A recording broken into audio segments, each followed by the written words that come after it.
નમસ્કાર, મંતવ્ય ન્યૂઝમાં આપનું સ્વાગત છે। ઇન્ડિયા એટ 9 સાથે હું છું હિનલ।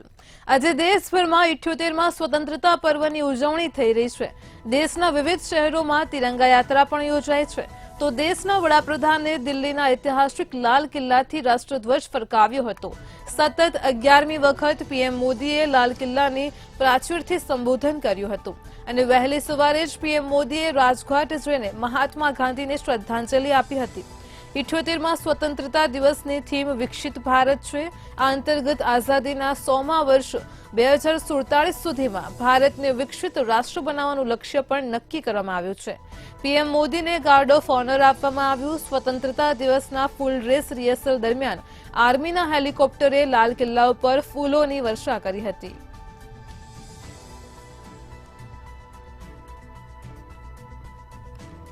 તો આજે દેશભરમાં 78મા સ્વતંત્રતા પર્વની ધામધૂમથી ઉજવણી કરવામાં આવી છે। આજે સવારે જ સ્વતંત્રતા દિવસની થીમ પર વિકસિત ભારત ઉપર ગાર્ડ ઓફ ઓનર સાથે ગાંધીજીને નમન કરી અને પીએમ નરેન્દ્ર મોદીએ 11મી વખત રાષ્ટ્રધ્વજ લહેરાવ્યો હતો। હેલિકોપ્ટરથી પુષ્પવર્ષા પણ કરાઈ હતી। તો દિલ્હીમાં લાલ કિલ્લા સ્થિત જગ્યા પર મોટી સંખ્યામાં લોકો એકત્રિત થયા હતા। પીએમ મોદીએ મહાત્મા ગાંધીને શ્રદ્ધાંજલિ આપી હતી। તો સ્વતંત્રતા દિવસની થીમ વિકસિત ભારત છે। લાલ કિલ્લા ઉપર પીએમ મોદીને ગાર્ડ ઓફ ઓનર અપાયો હતો। તો આજે દેશભરમાં 78મા સ્વતંત્રતા પર્વની ઉજવણી થઈ છે। દેશમાં ધામધૂમપૂર્વક ઉજવણી કરવામાં આવી છે। તો આ વખતે તિરંગા યાત્રાની સાથે જ 15મી ઓગસ્ટ સુધી ધામધૂમપૂર્વક ઉજવણી કરાઈ છે। સ્વતંત્રતા દિવસની થીમ આ વખતે વિકસિત ભારત છે। તો સ્વતંત્રતાના 100 વર્ષે એટલે કે 2047 સુધીમાં વિકસિત રાષ્ટ્ર બનાવવાની નેમ રાખવામાં આવી છે। સતત 11મી વખત પીએમ નરેન્દ્ર મોદીએ લાલ કિલ્લા ઉપર ધ્વજ ફરકાવ્યો હતો। તો સાથે જ હેલિકોપ્ટરથી પુષ્પવર્ષા પણ કરાઈ હતી।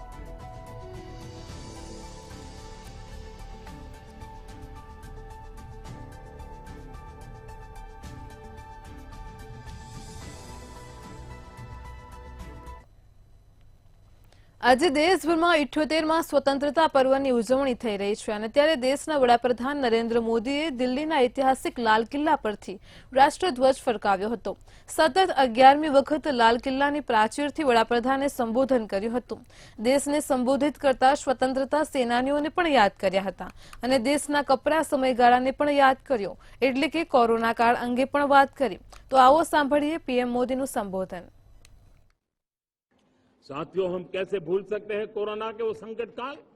विश्व में सबसे तेज गति से करोड़ों लोगों को वैक्सीनेशन का काम हमारे इसी देशों में हुआ। यही देश है जो कभी आतताई आतंकवादी हमें आकर के मार के चले जाते थे। जब देश की सेना सर्जिकल स्ट्राइक करती है, जब देश की सेना एयर स्ट्राइक करती है, तो देश के नौजवानों का सीना ऊंचा हो जाता है, तन जाता है, गर्व से भर जाता है।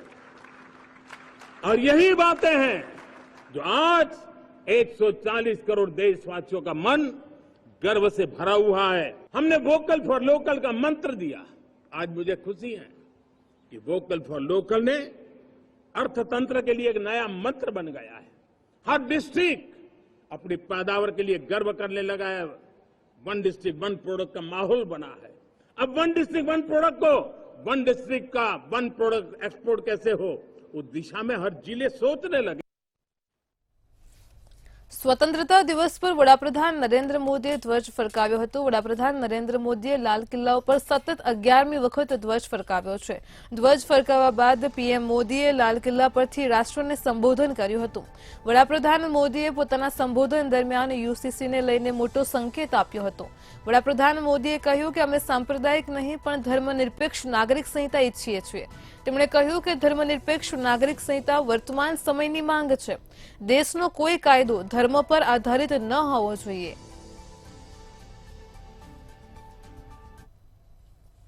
कानून धर्म के आधार पर देश को बांटते, जो ऊंच नीच का कारण बन जाते हैं, ऐसे कानूनों को आधुनिक समाज में कोई स्थान नहीं हो सकता है।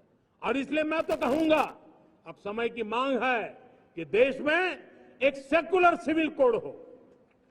हमने कम्युनल सिविल कोड में 75 साल बिताए हैं, अब हमें सेक्युलर सिविल कोड की तरफ जाना होगा और तब जाकर के देश में धर्म के आधार पर जो भेदभाव हो रहे हैं, सामान्य नागरिक को जो दूरी महसूस होती है, उससे हमें मुक्ति मिलेगी।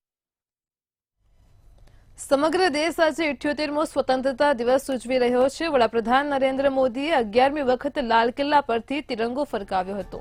પોતાના 103 મિનિટના ભાષણમાં પીએમ મોદીએ કહ્યું કે આઝાદીના પ્રેમીઓએ આજે આપણને આઝાદીનો શ્વાસ લેવાનું સૌભાગ્ય આપ્યું છે। આ દેશ મહાપુરુષોનો ઋણી છે। દેશમાં નવી વ્યવસ્થા કરવામાં આવી રહી છે।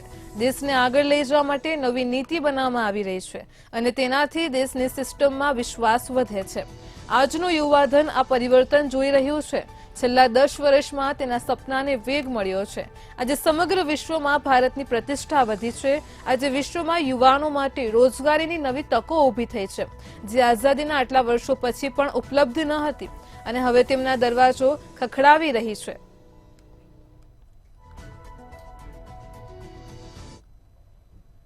मेरे प्यारे देशवासियों, जिस प्रकार से आज विश्व का बदलाव नजर आ रहा है और तब जाकर के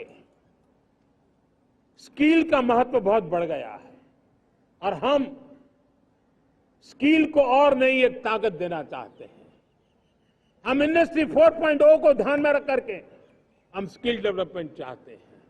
हम जीवन के हर क्षेत्र में, हम एग्रीकल्चर सेक्टर में भी कैपेसिटी बिल्डिंग करके देने के लिए स्किल डेवलपमेंट चाहते हैं। हम तो हमारा सफाई का क्षेत्र हो, उसमें भी एक नए स्किल डेवलपमेंट की ओर बल देना चाहते हैं और हम स्किल इंडिया प्रोग्राम को बहुत व्यापक रूप से इस बार लेकर के आए हैं। बजट में भी इसका बहुत बड़ा, इस बजट में इंटर्नशिप को भी हमने बल दिया है ताकि हमारे नौजवानों को एक एक्सपीरियंस मिले, उनकी कैपेसिटी बिल्डिंग हो और बाजार में उनका ताकत दिखाई दे। उस प्रकार से मैं स्किल युवाओं को तैयार करना चाहता हूं और इसलिए कई बार, और दोस्तों, आज विश्व की परिस्थिति को देखते हुए मैं साफ साफ देख रहा हूं। આજે દેશભરમાં 78મા સ્વતંત્રતા પર્વની ઉજવણી કરવામાં આવી રહી છે। આ પ્રસંગે વિપક્ષના નેતા રાહુલ ગાંધી પણ લાલ કિલ્લા પર આયોજિત સ્વતંત્રતા દિવસના કાર્યક્રમમાં હાજર રહ્યા હતા અને ત્યારે આ કાર્યક્રમ દરમિયાન તેઓ પાછળની હરોળમાં બેઠા હોવાથી રાજકીય વિવાદ સર્જાયો છે। કોંગ્રેસના સાંસદ રાહુલ ગાંધીને પાછળની હરોળમાં બેસાડવામાં આવ્યા હતા, જેના ઉપર કોંગ્રેસના નેતાઓએ વાંધો વ્યક્ત કર્યો હતો અને રાજકારણ ગરમાયું હતું। જોઈએ વધુ વિગત આ અહેવાલમાં। દેશભરમાં 78મા સ્વાતંત્ર્ય પર્વની ઉજવણી। રાહુલ ગાંધીની બેઠક વ્યવસ્થાની ચર્ચા થઈ। રાહુલ ગાંધીની બેઠક સ્થિતિને લઈને રાજકીય હોબાળો મચ્યો। રાહુલ ગાંધી છે વિપક્ષના નેતા, છતાં રાહુલ ગાંધીનું સ્થાન પાછલી હરોળમાં। રાહુલ ઓલિમ્પિક ખેલાડીઓ સાથે પાછલી હરોળમાં બેઠા। કોંગ્રેસના નેતાઓએ વાંધો વ્યક્ત કર્યો। કોંગ્રેસ નેતા સુપ્રિયા શ્રીનાથે પીએમ પર સવાલો ઉઠાવ્યા। રક્ષા મંત્રાલયે રાહુલ ગાંધીની બેઠકની વ્યવસ્થાની સ્પષ્ટતા કરી। રાહુલ ગાંધીએ જ ઓલિમ્પિક ખેલાડીઓની સાથે બેસવાની માંગ કરી। 10 વર્ષ બાદ વિપક્ષના નેતા સ્વતંત્રતા પર્વની ઉજવણીમાં સામેલ થયા। પ્રોટોકોલ મુજબ વિપક્ષના નેતાને આગળની હરોળમાં બેસાડાય છે। સ્વાતંત્ર્ય પર્વના કાર્યક્રમમાં વિપક્ષના નેતા હોવા છતાં રાહુલ ગાંધીને પાછળની હરોળમાં બેસાડવામાં આવ્યા। તેને લઈને કોંગ્રેસના રાજ્યસભાના સાંસદ વિવેક ટંડાએ રાજનાથસિંહ પર નિશાન સાધ્યું છે અને વાંધો વ્યક્ત કરતા સવાલો ઉઠાવ્યા છે અને કહ્યું છે કે રક્ષા મંત્રાલય આટલું ખરાબ વર્તન કેમ કરી રહ્યું છે। કોઈ પણ કેન્દ્રીય મંત્રી કરતા મોટા તેઓ વડાપ્રધાન પછી આવી રહ્યા છે। તમે કેવી રીતે સંરક્ષણ મંત્રાલયને રાષ્ટ્રીય કાર્યક્રમમાં રાજનીતિ કરવાની મંજૂરી આપી શકો છો? આ સાથે જ કોંગ્રેસ નેતા સુપ્રિયા શ્રીનાથે પણ વડાપ્રધાન મોદી પર સવાલો ઉઠાવતા કહ્યું કે નરેન્દ્ર મોદીએ સ્વતંત્રતા દિવસની ઉજવણીમાં તેમને 5મી હરોળમાં બેસાડીને તેમની હતાશા ચોક્કસપણે દર્શાવી હતી, પરંતુ તેનાથી રાहुल ગાંધીને કોઈ ફરક નથી પડતો। नरेंद्र मोदी एक छोटी मानसिकता के और बड़े छोटे दिल के आदमी हैं और इसका प्रमाण वो खुद ही बार बार दे देते हैं। एक बात और भी है कि छोटे मन के लोगों से बड़ी बातों की उम्मीद नहीं करनी चाहिए। आज स्वतंत्रता दिवस समारोह पर नेता प्रतिपक्ष राहुल गांधी को 5वीं लाइन में बिठाकर नरेंद्र मोदी आपने अपनी कुंठा तो दिखा दी, लेकिन इससे राहुल गांधी को कोई फर्क नहीं पड़ता है। कोई फर्क नहीं पड़ता है कि वो 5वीं रो में बैठे या 50वीं रो में बैठे, वो जननायक है और उसी शिद्दत से लोगों के मुद्दे उठाएंगे जैसे वो उठा रहे हैं। लेकिन ये दिखाता है कि आप और आपकी सरकार के मन में लोकतंत्र के लिए, लोकतांत्रिक परंपराओं के लिए, नेता प्रतिपक्ष के लिए तनिक भी इज्जत नहीं। રક્ષા મંત્રાલયે પણ રાહુલ ગાંધીની બેઠકની સ્થિતિ અંગે સ્પષ્ટતા કરી છે। સંરક્ષણ મંત્રાલયે કહ્યું છે કે સ્વતંત્રતા દિવસના કાર્યક્રમમાં ઓલિમ્પિક મેડલ વિજેતા ખેલાડીઓ માટે આગળની હરોળમાં બેસવાની વ્યવસ્થા કરાઈ હતી। જો કે રાહુલ ગાંધીએ જ ઓલિમ્પિક ખેલાડીઓની સાથે બેસવાની માંગ કરી હતી, તેથી તેમના બેસવાની વ્યવસ્થા ત્યાં કરાઈ હતી। જો કે પ્રોટોકોલ મુજબ વિપક્ષના નેતાને આગળની હરોળમાં બેસાડવામાં આવે છે। મહત્વનું છે કે 10 વર્ષ પછી વિપક્ષના કોઈ નેતા સ્વતંત્રતા દિવસે લાલ કિલ્લા પર યોજાતા સત્તાવાર સમારંભમાં જોડાયા હતા અને તેમાં પણ વિપક્ષ નેતાની બેઠક વ્યવસ્થાને લઈને વિવાદ સર્જાયો હતો। બ્યુરો રિપોર્ટ, મંતવ્ય ન્યૂઝ। સમગ્ર દેશ આજે 78મો સ્વતંત્રતા દિવસ ઉજવી રહ્યો છે અને ત્યારે સ્વતંત્રતા પર્વની વિવિધ જગ્યાએ ઉજવણી પણ કરાઈ રહી છે। મણિપુરના સીએમ એન બિરેન સિંહે સ્વતંત્રતા દિવસની ઉજવણીમાં ભાગ લીધો હતો અને તિરંગો લહેરાવ્યો હતો। આ પ્રસંગે મુખ્ય અતિથિ પણ હાજર રહ્યા હતા।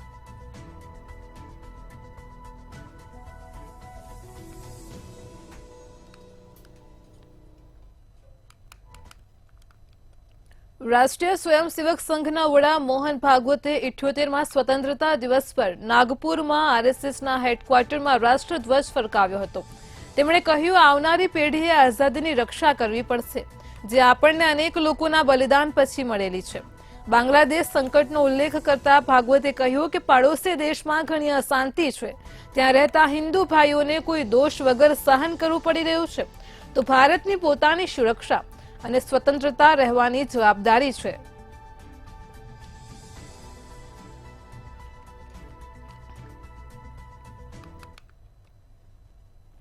દિલ્હીમાં સ્વતંત્રતા દિવસની ઉજવણીના એક કાર્યક્રમમાં ચીફ જસ્ટિસ ડીવાય ચંદ્રચૂડે દેશની આઝાદીની કિંમત સમજાવી છે। ડીવાય ચંદ્રચૂડે કહ્યું છે કે બાંગ્લાદેશમાં જે થઈ રહ્યું છે તે વાતની યાદ અપાવે છે કે આઝાદી આપણા માટે કેટલી કિંમતી છે।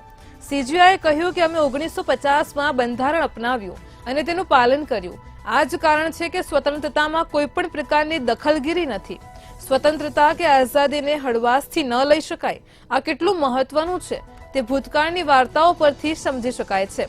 દરેક વ્યક્તિ જાણે છે કે સ્વતંત્રતા સંગ્રામમાં દેશને શું સામનો કરવો પડ્યો, તે સમયે બંધારણ અને કાયદાની સ્થિતિ શું હતી। આપણે એવા સ્વતંત્રતા સેનાનીઓને સલામ કરવી જોઈએ જેમણે કાયદાની પ્રેક્ટિસ છોડી સ્વતંત્રતા સંગ્રામમાં જોડાયા હતા।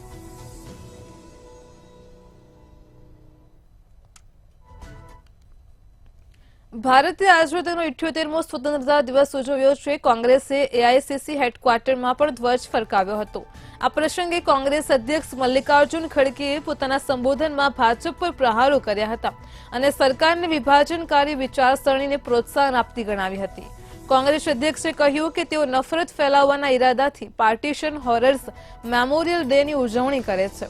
78મા સ્વતંત્રતા દિવસના અવસરે અહીં એઆઈસીસી મુખ્યાલયમાં પોતાના સંબોધનમાં ખડગેએ આરએસએસની ટીકા કરી અને કહ્યું કે સંઘ પરિવારે પોતાના ફાયદા માટે જ અંગ્રેજોના ભાગલા પાડો અને રાજ કરોની નીતિને પ્રોત્સાહન આપ્યું હતું। તેમણે કહ્યું કે વિવિધતામાં એકતા આપણી તાકાત છે, નબળાઈ નથી। કેટલાક લોકો એવો પ્રચાર કરે છે કે આપણને આઝાદી સરળતાથી મળી છે, પરંતુ સત્ય એ છે કે લાખો લોકોએ બલિદાન આપ્યું, ઘર છોડ્યું અને સમૃદ્ધ પરિવારના લોકોએ પણ જેલમાં સમય વિતાવ્યો।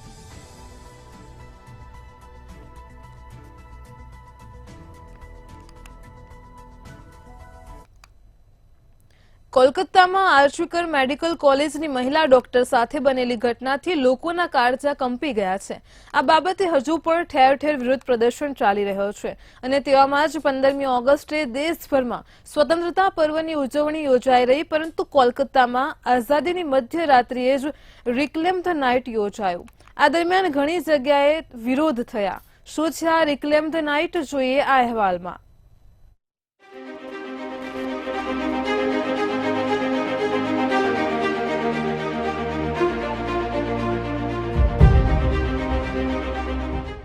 કોલકાતામાં મહિલા ડોક્ટર સાથે દુષ્કર્મની ઘટના। દેશભરમાં ઠેર ઠેર યોજાયા વિરોધ પ્રદર્શન। આઝાદીની મધ્યરાત્રિએ કેમ થયું રિક્લેમ ધ નાઇટ? રાત પર નિયંત્રણ મેળવવા શરૂ થયા વિરોધ। જોત જોતામાં વિરોધ બની ગયા હિંસક। કોલકાતાની આરજીકર મેડિકલ કોલેજમાં મહિલા ડોક્ટર પર બળાત્કાર અને હત્યાના વિરોધમાં ઠેર ઠેર દેખાવો થવા લાગ્યા। દેશમાં ઘણી જગ્યાએ રિક્લેમ ધ નાઇટ એટલે કે રાત પર નિયંત્રણ મેળવવા માટે વિરોધ પ્રદર્શનો શરૂ થયા હતા। આ પ્રદર્શનને આઝાદીની મધ્યરાત્રિમાં મહિલાઓની સ્વતંત્રતા માટેના પ્રદર્શનનું નામ આપવામાં આવ્યું હતું, પરંતુ કોલકાતામાં આયોજિત વિરોધ થોડી જ વારમાં હિંસક બની ગયો હતો। કોલકાતામાં આઝાદીની મધ્યરાત્રિએ શરૂ થયેલા વિરોધ પ્રદર્શન જોત જોતામાં હિંસક બની ગયા। અડધી રાત્રે ત્યાં સ્થિતિ એટલી વણસી ગઈ હતી કે ગુસ્સે ભરાયેલા ટોળાએ બેરિકેડ તોડીને હોસ્પિટલના ઇમરજન્સી વોર્ડમાં ઘૂસી ગયા હતા। ઇમરજન્સી વોર્ડની અંદર ભાગ્યે જ કંઈ બચ્યું છે। બારીઓ, બેડથી લઈને તમામ તબીબી સાધનોની તોડફોડ કરવામાં આવી હતી। હોસ્પિટલની અંદર બનેલી પોલીસ બેરેકને પણ ટોળાએ તોડી પાડી હતી। હોસ્પિટલની બહાર ન્યાયની માંગણી સાથે પહેલા સૂત્રોચ્ચાર કરવામાં આવ્યા અને પછી થોડી જ વારમાં હજારો લોકો એકઠા થઈ ગયા હતા। કોલકાતામાં થયેલી ઘટનાના સમગ્ર દેશમાં પડઘા પડી રહ્યા છે અને તેને જ કારણે ડોક્ટરો હડતાળ પર ઉતર્યા હતા, પરંતુ જેપી નડ્ડા સાથેની વાતચીત બાદ તેમણે હડતાળ પાછી ખેંચી લીધી હતી। પરંતુ આ મુદ્દે ડોક્ટરોએ ફરી એકવાર દેશવ્યાપી હડતાળની જાહેરાત કરી છે। ડોક્ટરોના સંગઠન ફેડરેશન ઓફ રેસિડેન્ટ ડોક્ટર એસોસિએશને એલાન કરતા કહ્યું છે કે લેડી ડોક્ટરને હજુ સુધી ન્યાય નથી મળ્યો। કેન્દ્ર કે રાજ્ય સરકારે હજુ કોઈ અસરકારક પગલાં નથી ભર્યા। ઉલ્લેખનીય છે કે મંગળવારે મોડી રાત્રે જ ફોરડાના પ્રતિનિધિઓ કેન્દ્રીય સ્વાસ્થ્ય મંત્રી અને બીજેપી અધ્યક્ષ જેપી નડ્ડાને મળ્યા અને હડતાળ ખતમ કરવાની જાહેરાત કરી। ફોરડાએ એક નિવેદન જારી કરીને કહ્યું કે આર્ચીકર મેડિકલ કોલેજમાં બનેલી દુઃખદ ઘટના બાદ અને સરકાર તેના વચનો સમયસર પૂરા ન કરતી હોવાથી અમે ફરીથી હડતાળ શરૂ કરી રહ્યા છીએ।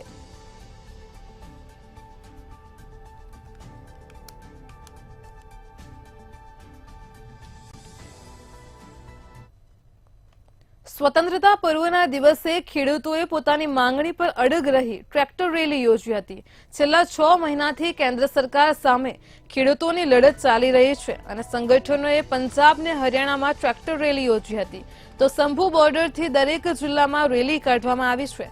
વિવિધ જિલ્લાઓમાં ખેડૂત આગેવાનો દ્વારા ટ્રેક્ટર રેલી કઢાઈ હતી। આ રેલીમાં ભાગ લેનારા ખેડૂતો ટ્રેક્ટર પર રાષ્ટ્રધ્વજ અને ખેડૂત ધ્વજ બંને લઈને સાથે જોડાયા હતા। સાથે જ પોલીસ પણ એલર્ટ રહી હતી। તો 13 ફેબ્રુઆરીના રોજ ખેડૂતો પાક માટે એમએસપીની માંગણી સાથે દિલ્હી જવા રવાના થયા હતા, પરંતુ હરિયાણા સરકારે તેમને શંભુ બોર્ડર પર અટકાવ્યા હતા। ત્યારથી ખેડૂતો ત્યાં જ બેઠા છે। સ્વતંત્રતા દિવસ નિમિત્તે ખેડૂતો શંભુ બોર્ડર પર ટ્રેક્ટર રેલી કાઢી અને રેલી માટે ખેડૂતો એકઠા થયા હતા।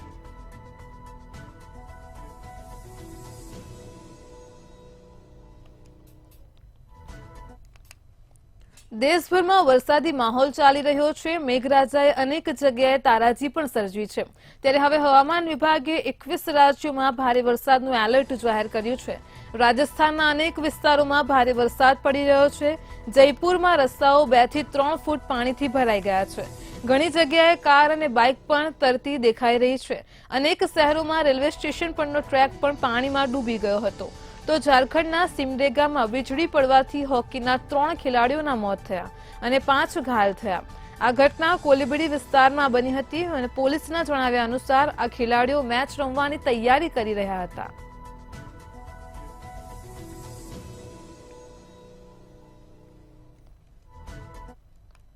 લોકસભા ચૂંટણી પત્યા પછી અનેક રાજ્યોમાં વિધાનસભાની ચૂંટણી યોજાવાની શરૂ થઈ છે અને જેમાં હવે મહારાષ્ટ્રમાં વિધાનસભાની ચૂંટણીઓ ટૂંક જ સમયમાં આવશે ત્યારે ચૂંટણીને લઈને રાજકીય પક્ષો પૂરજોશમાં તૈયારી કરી રહ્યા છે।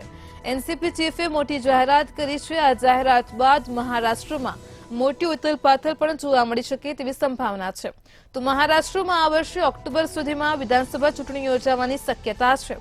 ત્યારે ચૂંટણી પહેલા જ રાજ્યના રાજકારણમાંથી એક મોટા સમાચાર સામે આવ્યા છે, જેમાં એનસીપી ચીફ અને મહારાષ્ટ્રના ડેપ્યુટી સીએમ અજીત પવારે આજે સ્વતંત્રતા દિવસે જ મોટી જાહેરાત કરી છે, જેમાં તેમણે કહ્યું છે કે હું આ વખતે વિધાનસભાની ચૂંટણી નહીં લડું। જો કે તેમણે આ નિર્ણય 2024ની વિધાનસભા ચૂંટણી માટે લીધો છે કે કાયમ માટે તે હજુ સુધી જાણી શકાયું નથી।